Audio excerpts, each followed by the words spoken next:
பெரும்பான்மை?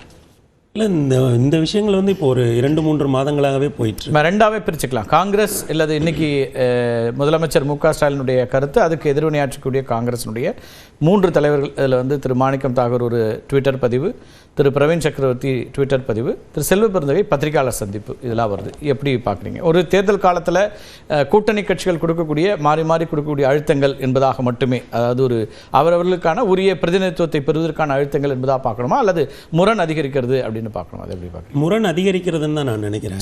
ஏன்னா மொத்தம் 5 மாநிலங்களுக்கு தேர்தலுக்கு போகுது. இப்போ திமுகவை பொறுத்தளவில் 2 மாநிலங்கள் அவங்க கவனம் செலுத்துவாங்க. ஒன்று தமிழ்நாடு, இன்னொன்று பாண்டிச்சேரி. அவங்க வந்து 5 மாநிலங்கள்லையுமே அவங்க கவனம் செலுத்துவாங்க. ஆனால் இந்த 5 மாநிலங்களில் எந்த மாநிலத்துக்குமே இன்னமும் காங்கிரஸ் வந்து குழு அமைக்கலை, பேச்சுவார்த்தைக்கு குழுவே அமைக்கலை. தமிழ்நாட்டில் தான் அவங்க முதன்முறையாக குழு அமைச்சிருக்காங்க. அதுவும் வழக்கத்துக்கு மாறாக கூட்டணிக்கு தலைமை தாங்கக்கூடிய திராவிட முன்னேற்ற கழகம் ஒரு குழுவை அமைப்பதற்கு முன்னாலேயே அவங்க 26 வரக்கூடிய தேர்தலுக்கு 25 கடைசியிலேயே ஒரு குழுவை அமைத்து விட்டு அவங்க ஒரு ப்ரெஷர் போட்டே இருந்தாங்க. எப்படின்னா அவங்க என்ன சொல்றாங்கன்னா, பீகார் ஜார்க்கண்ட் அனுபவங்கள்லேருந்து இதை காலதாமதம் செய்யாமல் முன்கூட்டியே பேசுறது நல்லதுங்கிறதுனால நாங்கள் கேட்குறோன்னு திரு செல்வ பெருந்தகை சொல்கிறாங்க. ஆமாங்க ஐயா, அவங்க அப்படி சொல்கிறாங்க. ஆனால் என்னென்னா அதில் வந்து அவங்க திமுகவை வந்து ஒரு விதமாக ப்ரெஷருக்கு உள்ளாகிறாங்களோ அப்படிங்கிறதுக்கான கூறுகள் தெரியுது.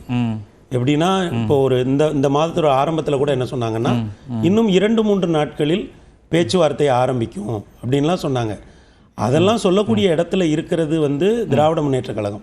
ஆனால் காங்கிரஸ் கட்சி அப்படி சொல்றதன் மூலம், ஏன்னா காங்கிரஸினுடைய அரசியல் எப்படிப்பட்டதுன்னு நமக்கு நல்லா தெரியும். என்ன அரசியலுங்கிறீங்க? அவங்களோட 50-60 ஆண்டு கால அரசியல் வந்து அவங்க கூட்டணி கட்சிகளை எப்படி கையாளுவாங்க, எப்படி அழுத்தம் கொடுப்பாங்க, இது எல்லாம் அதிகாரத்திலிருந்து சொல்றது வேற, அதிகாரம் இல்லாமல் வரும்போது இருக்கிறது வேற. அது இல்லாமல் சேர்த்து வந்து ஒரு இந்தியாவை 60 ஆண்டு காலம் ஆண்ட கட்சிக்கிட்ட அந்த பெரிய வேறுபாடு இருக்கிற மாதிரி தெரியல. சரி, ஆனால் அவங்க அந்த மாதிரி சொன்னாங்க. இந்த விஷயத்தில் வந்து ஐயா ஸ்டாலின் வந்து மிகுந்த பொறுமையாக இருந்தார். அவர் வந்து அரசியலை வந்து ரொம்ப டிரான்சாக்ஷனல் ரிலேஷன்ஷிப்பாக ரொம்ப ப்ரிசைஸாக ஹேண்டில் பண்ணுவார். எந்த இடத்துல எந்த மூவ் பண்ணணும். இப்போ பாருங்கள், இன்னைக்கு கூட ஒரு அகில இந்திய சேனல் வருது, அதோட கான்க்ளேவில் நம்ம இந்த விஷயத்தை ஓப்பன் பண்ணால் போதும் அப்படிங்கிறத அவர் இன்னைக்கு காலையில் நிச்சயமாக முடிவெடுத்திருக்க மாட்டார்.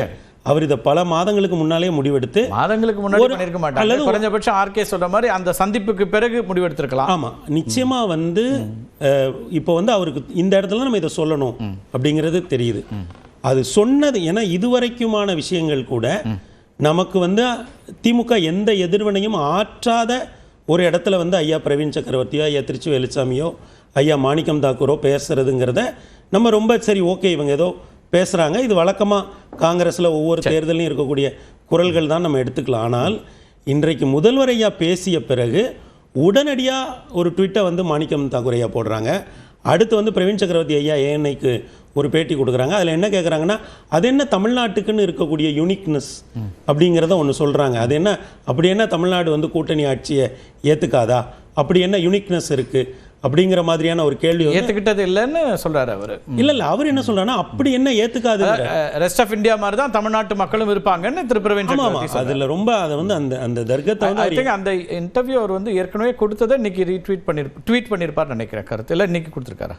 இன்னைக்கு இந்த விவாதம் வந்த பிறகு அவர் பேசவே கருத்தாக அவர் பதிவிட்டிருந்தார், ட்விட்டர் பதிவில் சொல்லியிருந்தார். அவர் இந்த கருத்து வருது. அப்போ என்னன்னா, நிச்சயமா காங்கிரஸுக்குள்ள வந்து அவங்க மனசுல வேற ஏதோ இருக்கு. சரி, இதுல அவங்க ரெண்டு இப்போ வேற ஏதோ என்பதை என்னவா புரிஞ்சுக்கணுங்கிறதா கேள்வி. இல்ல அவங்க வேற ஏதோங்கிறதுல ரெண்டு ஆப்ஷன் தான் இருக்கு. அவங்களுக்கு தாவேக ஆப்ஷன் தான் இருக்கு மனசுல வந்து. ஏன்னா ஐயா ராகுல் காந்தியோட ஜனநாயகன் பத்தின அப்படி செல்வதாக இருந்தா அவங்க இவ்வளவு நாள் காத்திருக்க வேண்டிய தேவை என்னன்னு நினைக்கிறீங்க?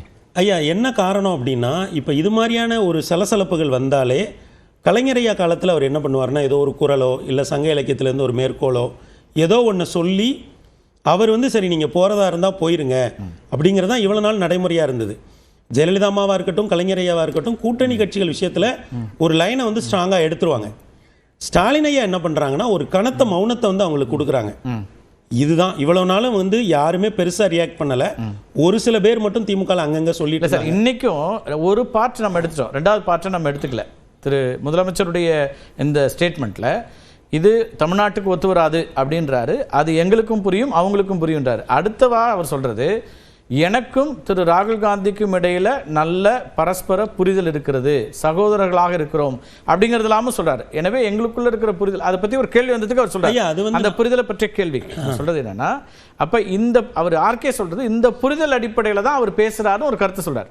அதாவது இன்னைக்கு வந்து அவர் இவ்வளவு ஃபேமா பேசுறாருன்னா, அவர் ஏற்கனவே கனிமொழி அவர்களும் ராகுல் காந்தி அவர்களும் சந்திப்பின் போது பேசப்பட்ட விஷயங்களை வச்சு கான்கிரீட்டா அவர் பேசுறாரு அப்படிங்கிறாரு. அதுல நீங்க முரண்படுறீங்க? ஐயாவோட நான் அந்த இடத்துல மட்டும் முரண்படுறேன்.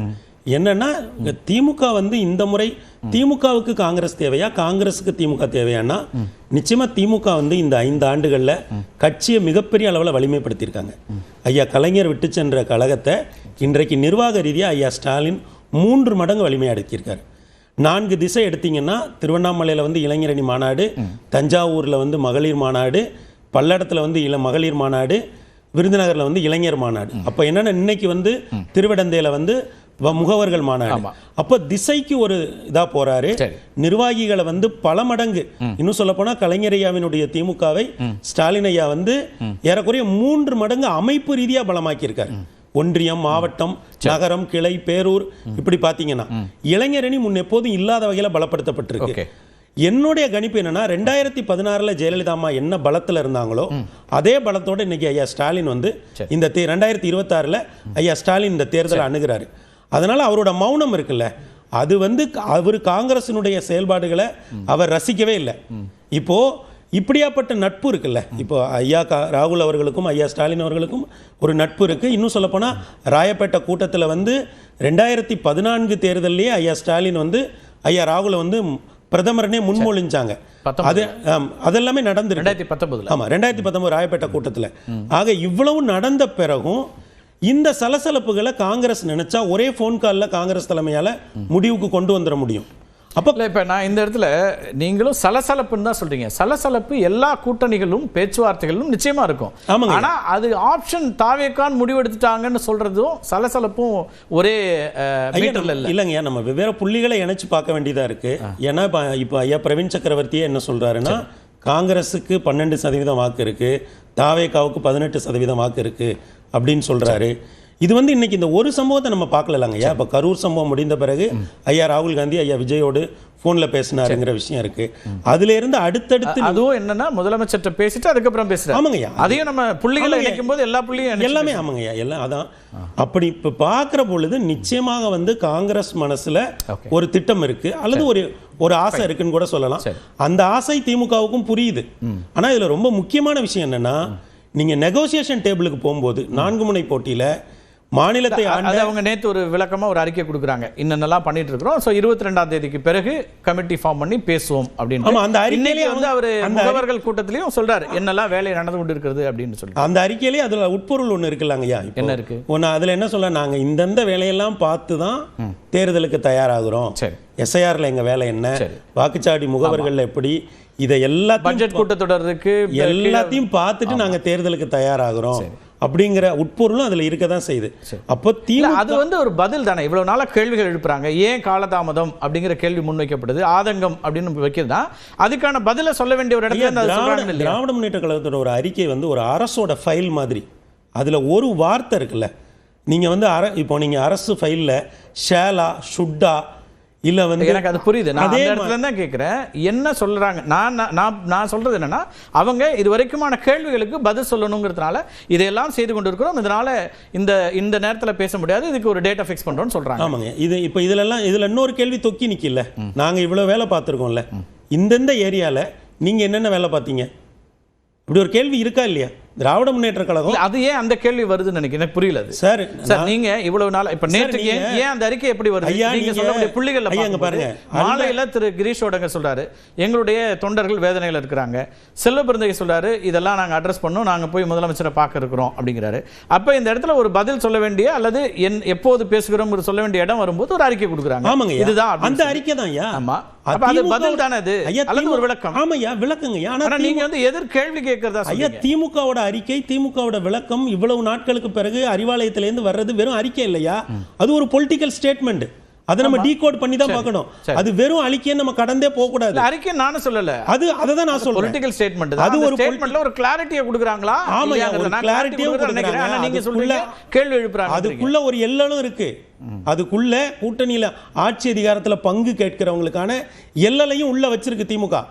நாங்க இவ்வளவு வேலையும் பார்க்கிறோம், இவ்வளவு வேலையும் பார்த்துட்டு இந்த தேர்தலுக்கு நாங்க வரோம், உங்களை எல்லாம் இழுத்துட்டு போக வேண்டிய பொறுப்பு எங்க கிட்ட தான் இருக்கு. அப்போ இவ்வளவும் திமுக பண்ணுது. அப்ப திமுக தேர்தலுக்கு மிக வலிமையாக தயாராகிறது. நான் இன்னொன்று இந்த இடத்துல என்ன நடக்குதுன்னு சொல்றீங்க. இப்ப என்ன நீங்க வந்து இப்ப காங்கிரஸோ திமுகவோ கூட்டணியில அடுத்த கட்டத்தை நோக்கி எப்படி நகர்றாங்கன்னு பாக்குறீங்க. ஐயா, இது வந்து இந்த இஷ்யூ வந்து இன்னும் செட்டில் ஆகல. ஆனா திமுக இதை எங்க காட்டுவாங்கன்னா, நீங்க நெகோசியேஷன் செட்டில் ஆகிறதுங்கிறது என்ன ஆகும்? நீங்க எண்ணிக்கை முடிச்சு தொகுதி எல்லாம் முடிச்சு அதை செட்டில் இல்லைங்க ஐயா, அப்படி சொல்லலைங்க. பேசாம இருக்கணும்ல ஐயா. நீங்க அல்ற சில்ற ஐடிவிங்கன்னு எழுதுறத திமுக கவனிக்காம இருக்குமா ஐயா? சார் எல்லா கட்சி இப்ப நீங்க இப்படி பாருங்களேன் ஐயா, எல்லா கட்சியும் இருக்குங்க ஐயா. இல்ல இப்ப இன்னைக்கு வந்து திரு வீரபாண்டியன் ஒரு செய்தியாளர் சந்திப்பு சொல்றாரு, இணக்கமா இருக்கிறாங்க, கூடுதல் தொகுதிகளை நாங்கள் கேட்போம். எல்லா கட்சியும் கூடுதல் தொகுதி இரட்டை இலக்கத்துல கேட்போம். கமலஹாசன் அவர் சொல்றாரு 12 இடங்கள் அப்பதான் சின்னம் கிடைக்கும், 12 இடத்துல நிக்கணும். இது எல்லாமே ஒரு கட்சிகள் கேட்கக்கூடிய உரிமை தான். எல்லா கட்சியிலுமே ஐயா பே சண்முகமோ ஐயா வீரபாண்டியனோ ஐயா கமலஹாசனோ பேசுவதற்கு எதிராக கட்சியில இருந்து யாரும் ட்வீட் பண்றது இல்ல. இங்க ஐயா செல்வ பெருந்தகை பேசுவது காங்கிரஸோடு இணக்கமா இருக்கணுங்கிற என்ன இருக்கு. மேலிட பார்வையாளர் ஒரு குரல்ல பேசுறாரு, எம்பி ஒரு குரல்ல பேசுறாரு, அங்க ஆராய்ச்சி துறையில இருக்கிறவர் ஒரு குரல்ல பேசுறாரு. திமுக கூட்டணியில மத்த கட்சிகள்ல அது காங்கிரஸோட ஜனநாயகம்னு சொல்றாங்க. ஐயா, அது அவங்க ஜனநாயகத்தை அவங்களுக்குள்ள வச்சுக்கிட்டுங்க. ஏன் திமுக கூட வந்து உரசுறீங்க?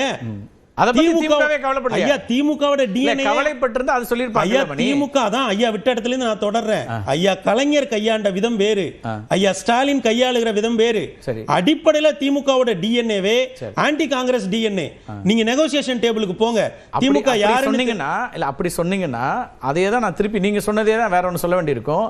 திரு ஸ்டாலின் அவர்கள் தலைமையில் இருக்கக்கூடிய திமுக வேறையா இருக்குது. அவங்க நல்ல ஒரு நட்போட இத்தனை கட்சிகள் அணுகுமுறையில வேணா ஒரு முக்கியமான டெவலப்மெண்ட் இதையே சொல்றேன், டிஃபரன்ஸே சொல்றேன். நான் எழுதி இருக்கிறதுனால எனக்கு நினைவு உண்டு. திரு ராகுல் காந்தி தமிழ்நாட்டிற்கு வந்து அப்போதைய தலைவராக இருந்த திமுகவுடைய தலைவராக இருந்த திரு கருணாநிதி அவர்களை சந்திக்காமல் செல்வார். அது செய்தியாகும்.